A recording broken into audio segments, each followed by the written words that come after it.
Alors aujourd'hui, on va se plonger dans une histoire de médecine aux enjeux incroyables. Une véritable course contre la montre qui se joue dans les toutes premières heures de la vie. Imaginez un peu, la vie d'un bébé qui ne tient qu'à un fil, ou plutôt à un ballon. C'est une intervention d'urgence qui a sauvé d'innombrables vies. Mais l'histoire prend un tournant complètement inattendu quand l'instrument qui doit sauver devient lui-même le danger. Bon, pour bien comprendre l'enjeu, il faut d'abord qu'on regarde le problème à la racine. On va plonger ensemble dans l'anatomie d'une anomalie cardiaque vraiment critique. Alors, ce problème, il a un nom un peu technique. La transposition des gros vaisseaux ou TGV. C'est une cardiopathie congénitale qui touche environ 20 à 30 naissances sur 100 000. Pour faire simple, la plomberie du cœur est montée à l'envers dès la naissance. Et regardez bien ces schémas, c'est là que tout se joue. Dans un cœur normal, le sang pauvre en oxygène va aux poumons et le sang riche en oxygène part dans le corps. Logique. Mais avec la TGV, c'est le chaos. Le sang bleu, sans oxygène, tourne en boucle dans le corps et le sang rouge, plein d'oxygène, tourne en boucle dans les poumons. En gros, deux circuits complètement séparés qui ne communiquent pas. Le problème, et c'est ça qui est terrible, c'est que le corps du nouveau-né est en train de s'asphyxier.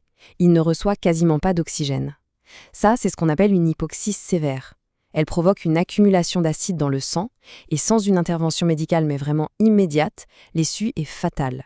Face à cette urgence absolue, les médecins ont dû être ingénieux. Ils ont mis au point une procédure, une sorte de pont, un traitement palliatif qui permet de gagner un temps absolument précieux. Cette procédure, c'est la manœuvre de Rashkind. Le principe est assez simple, mais sa réalisation est d'une délicatesse incroyable. On guide un cathéter tout fin jusqu'à l'oreillette droite du cœur. Il passe par une petite ouverture naturelle que tous les bébés ont à la naissance, le foramen ovale. Une fois de l'autre côté, dans l'oreillette gauche, un petit ballon est gonflé. Et là, le médecin tire d'un coup sec pour déchirer la paroi entre les deux oreillettes et créer une ouverture plus grande. Et pourquoi faire ça ? Eh bien, l'objectif est simple, mais il est vital. Créer une communication. Ce trou va forcer le sang riche et le sang pauvre en oxygène à enfin se mélanger. Ce n'est pas une solution parfaite, loin de là, mais c'est une bouée de sauvetage. C'est ce qui va permettre au bébé de survivre en attendant la chirurgie qui, elle, sera définitive. Ok, donc cette procédure existe, mais est-ce que ça marche vraiment ? Eh bien oui, les résultats sont immédiats, ils sont même spectaculaires, mais bien sûr, ce n'est pas sans risque. Le bénéfice, on le voit tout de suite sur les chiffres. Regardez, une étude faite à Casablanca montre que la saturation en oxygène, c'est-à-dire la quantité d'oxygène dans le sang, passe en moyenne de 61% à 87% après la procédure. C'est une amélioration quasi instantanée, ça change absolument tout pour la survie du bébé. Mais voilà, il y a toujours un revers à la médaille. Cette manœuvre, elle n'est pas anodine. Faut pas oublier qu'on travaille sur le cœur minuscule d'un nouveau-né.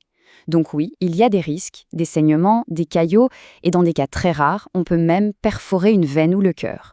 Sans oublier les risques classiques d'infection ou de dommages aux valves. Mais le vrai danger, parfois, il ne vient pas du geste du médecin. Il vient de l'outil. C'est là que l'histoire prend un tournant vraiment dramatique. Écoutez bien ce passage. C'est un extrait d'un avis de sécurité urgent publié par le fabricant, Medtronic, en 2020. C'est direct, c'est factuel et ça fait froid dans le dos. La défaillance du ballon a entraîné la mort d'un patient et une embolisation. Ça veut dire qu'un bout du matériel s'est détaché et est parti se balader dans le sang. C'est juste catastrophique. Et oui, Medtronic, c'est pas n'importe qui. C'est un géant mondial des technologies médicales. C'est eux qui fabriquaient ces cathéters Rashkind spécifiques. Suite à 9 plaintes, 9 incidents signalant des problèmes avec le ballon, il se rompait, il fuyait, il éclatait, la décision a été radicale. Medtronic a rappelé absolument tous les lots de ces cathéters. C'était une mesure nécessaire, bien sûr, mais ça montre à quel point ces interventions vitales peuvent dépendre d'un matériel fragile. Heureusement, et c'est important de le souligner, cette histoire ne s'arrête pas là. La manœuvre de Rashkind, ce n'est que la première étape. On va maintenant parler de la solution définitive, celle qui offre un véritable futur à ses enfants. Le ballon, c'est juste une rustine, une solution pour tenir le coup. Le vrai remède, c'est une opération à cœur ouvert qu'on appelle le switch artériel. Et là, c'est de la haute voltige chirurgicale. Les chirurgiens doivent couper l'aorte et l'artère pulmonaire, les inverser pour les remettre au bon endroit et surtout, ils doivent aussi débrancher et rebrancher les toutes petites artères coronaires. C'est une véritable prouesse. Et le résultat de cette prouesse, il est tout simplement extraordinaire. Tenez-vous bien, 95%. C'est le taux de survie un mois après l'opération, d'après les chiffres du CHU de Nantes par exemple. Pour une chirurgie aussi lourde sur un nouveau-né, c'est un succès phénoménal.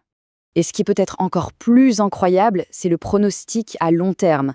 Une fois cette étape passée, ces enfants grandissent et peuvent avoir une vie normale, faire du sport, aller à l'école, avec une qualité de vie et une espérance de vie qui sont tout à fait comparables au reste de la population. En fait, c'est une malformation cardiaque que la médecine sait aujourd'hui guérir. C'est fou quand on y pense. On part d'une anomalie qui était mortelle à 100% il y a quelques décennies pour arriver à une vie pleine et entière. Tout ça grâce à un petit vallon temporaire et une chirurgie permanente. Et ça mène à se poser une question, je trouve. Combien d'autres miracles médicaux qu'on considère aujourd'hui comme acquis reposent en fait sur des bouées de sauvetage tout aussi fragiles ?